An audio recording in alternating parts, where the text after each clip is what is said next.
Well, thank you so much for having us. We can't tell you how excited we are to be participating in and sponsoring this year's YTexas Summit.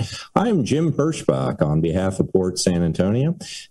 Really honored to take a few minutes to tell you about what Port San Antonio is. You know, it's an interesting thing. People hear port, and the first question they say is, where's your water in San Antonio? What are you doing? Just having some folks come up on the Riverwalk? But what we are is really a place that connects people. And as ports connect goods, they connect people. Our strategy is to connect talent and technologies, and particularly between the emerging technologies that are changing the world and the industries that we're going to continue to have.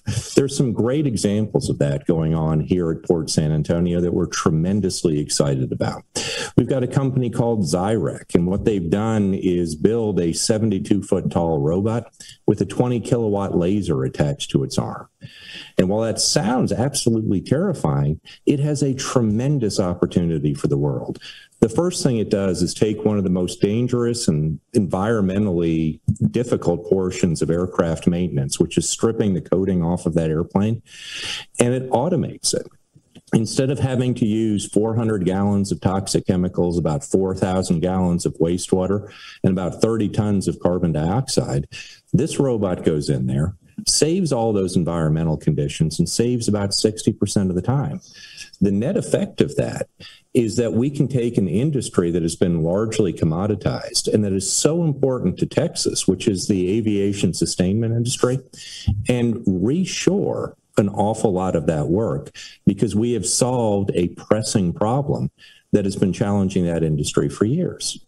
Another example of success that we're tremendously excited about here on the campus is a company called Plus One Robotics. Just a couple of years ago, they were three folks and a big dream.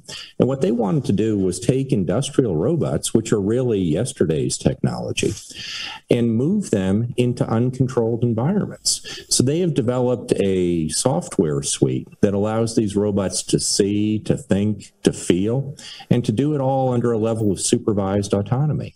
So now the robots can operate in environments that aren't pre-programmed and that aren't controlled. And it opens up tremendous opportunities. The strategy that we have, though, is more than just startups and big companies. It really is about inspiring people. And at the heart of what is driving the success we have here at Port San Antonio is our efforts and our investment in education. We are tremendously excited about an organization called the San Antonio Museum of Science and Technology. We opened them up in a little chapel here on the campus about 4 years ago. And since that time, over 60,000 young people have come through that program. They have done everything from work on rocketry programs with people from NASA and JPL. They've worked on cybersecurity programs with folks from the Air Force, the intelligence community, and some of the best cyber companies on the planet. And more important, they're seeing that there are opportunities for them, and they're having a direct pathway where they can connect on to education. And that's why the heart of our campus is what we call the Innovation Center, the Techport Center and Arena, which will be opening in the early part of next year, probably spring of next year.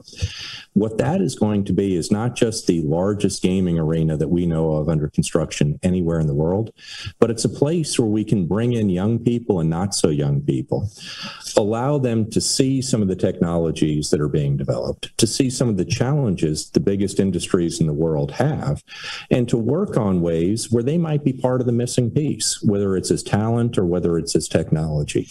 And you say, Jim, that's great. Everybody has an innovation center. Everybody talks about innovation. How does that really translate into what you're doing? Well, since we started this strategy about 4 years ago, we have dramatically increased our revenues by about $20 million a year from a base of about $34 million.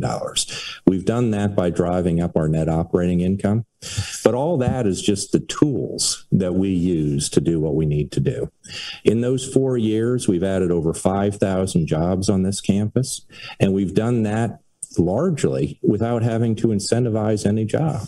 What we are providing is a place, a marketplace where people know that if they have a challenge, they're going to be able to find a solution here. And conversely, if they're developing a solution, they're going to be able to find a marketplace here. And most important, because I know everybody watching this conference knows this, the biggest challenge for every industry is, where is our talent coming from? And by being able to say that we have a steady stream of folks coming through, not just getting inspired, but getting on to employable paths, well, what we've done is create a sustainable pathway of new talent. Within this new center, we've set an internal goal, which is tremendously conservative. We want to have 150,000 young people a year come through that building. If just 1% of the people come through, go on to achieve an education, get matched up with the educational programs here on this campus or throughout our community, that is 1,500 net new recruitable, employable people per year. And we think that's a tremendous opportunity and something that is replicable, not just here in San Antonio, not just around the state, but frankly around our country and our world. We're tremendously excited about it, and we're tremendously excited to be part of YTexas and to be part of the great things happening in Texas, because what's going on here at Port San Antonio is fantastic. But I'm sure throughout this conference, you're going to hear there are the same types of things going on throughout our state. And while we live in a world that has a lot of problems right now, there are always great things to focus on. And I applaud everybody at YTexas, everybody in this group, because you folks are helping create the positivity that is going to show that our world continues to get better. It's a great time to be here. It's a great time to be part of YTexas. Please enjoy the show.